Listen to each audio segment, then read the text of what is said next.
5:30 in the morning, the Sea of Azov was quiet. The waves rolled gently, and on the horizon a single Russian corvette cut through the water. This was the Bayern M, a warship armed with 8-caliber cruise missiles.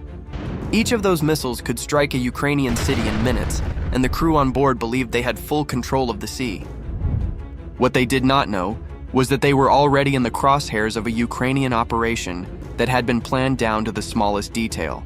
From a small, hidden control room far away, Ukrainian drone operators sat in front of screens that glowed in the dark. The tension was sharp. Their mission was clear: blind the corvette, break through its defenses, and deliver a strike that would leave it crippled. The tools in their hands were not warplanes or submarines, but a fleet of drones. Some were called Rybakas, designed for electronic warfare. Others were Bobers, heavy strike drones loaded with explosives. Together, they would carry out one of the most daring sea attacks of the war. The first move came from the Rybakas. These drones skimmed the water, flying so low that they almost touched the surface. Their job was to jam radars and confuse Russian detection systems. On the coast of Crimea, Russian operators watched their screens, but suddenly the signals blinked out. The Podlet K1 radar, which scanned the skies for incoming threats, went dark. The older but reliable P-18 radar, used to track low-flying objects, followed seconds later.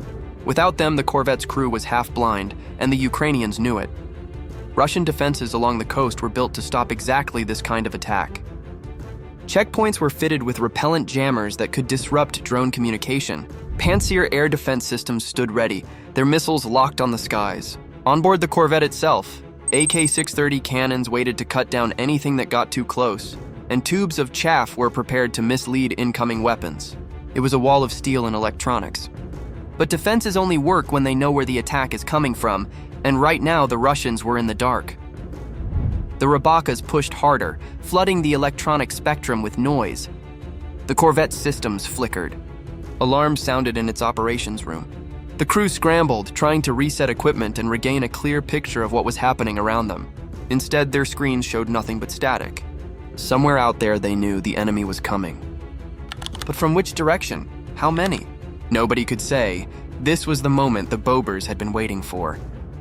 Silent, steady, and armed, they moved in from different angles. Each one carried enough explosive to punch a hole in the corvette's armor. The ship's cannons opened fire blindly, spraying the air with tracer rounds. Chaff burst in the sky, floating clouds meant to confuse sensors. But the Ukrainians were guiding their drones by sight and GPS, not radar. The ship's desperate countermeasures were useless. The first Bober closed in on the tall radar mast that rose above the corvette's deck. At the last second, it climbed sharply and slammed into the structure. The explosion tore through the mast, ripping apart antennas and communication dishes. Smoke poured into the sky. The corvette, once proud and sharp-eyed, was now deaf and blind, but the attack was not over. The second Bober came in lower, racing across the waves before lifting toward the center of the ship. Its target was the most dangerous part of the corvette, the magazine that held its caliber missiles. The crew had seconds to react. Cannons roared again, but too late. The drone struck and fire ripped through the compartment. A chain reaction could have destroyed the entire ship, but bulkheads and emergency systems managed to contain it. Even so, the damage was severe. Several of the calibers were destroyed in their launch cells. The ones that remained could no longer be fired. Inside the ship, chaos spread like fire. Smoke filled the narrow corridors as alarms screamed.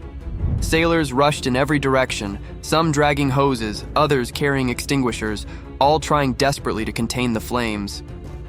Doors slammed shut as compartments were sealed off to stop the fire from spreading.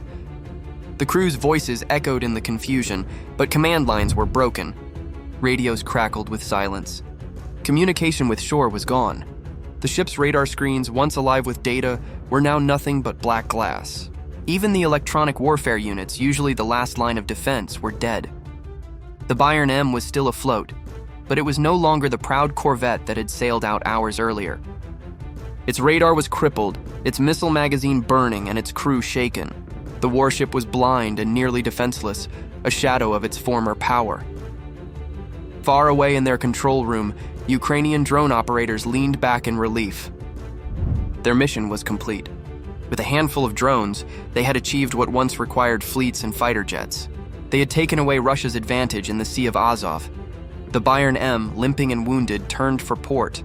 That day, it would fire no missiles. the operation showed something larger than one battle. It revealed how the war at sea was changing. In the past, control of waters like the Azov would belong to whichever side had the bigger ships and the heavier weapons. Now, tiny drones flown from a hidden room could bring those ships to their knees. Technology had shifted the rules, and Ukraine had just proven it on the open sea. By sunrise, the story was spreading. Russian channels admitted a ship had been damaged, though they downplayed the scale. Ukrainian sources celebrated, calling it another step in pushing the enemy back. And for the crew of the corvette, who had started their morning confident and untouchable, the lesson was clear. The sea was no longer theirs. The wreck of the Bayern M did not sink, but it was a ghost of its former self. Its radar destroyed, its missiles gone, its reputation shattered. For days afterward, it stayed in port, guarded and hidden, while Russian engineers tried to patch its wounds. But the damage was more than physical. It was psychological. Every captain in the fleet now knew that the same fate could await them, and that the Ukrainians could reach them anywhere. In the dark room where the mission had begun, the Ukrainian operators leaned back in their chairs, hours of tension released in a single moment of relief. They had taken on a corvette with nothing more than drones, and they had won. Outside the window, the morning sun climbed higher. The Sea of Azov glittered in the light. Somewhere far away, the Bayern M limped home, trailing smoke. This was not just an attack. It was a message. The era of drones had arrived and no ship was safe.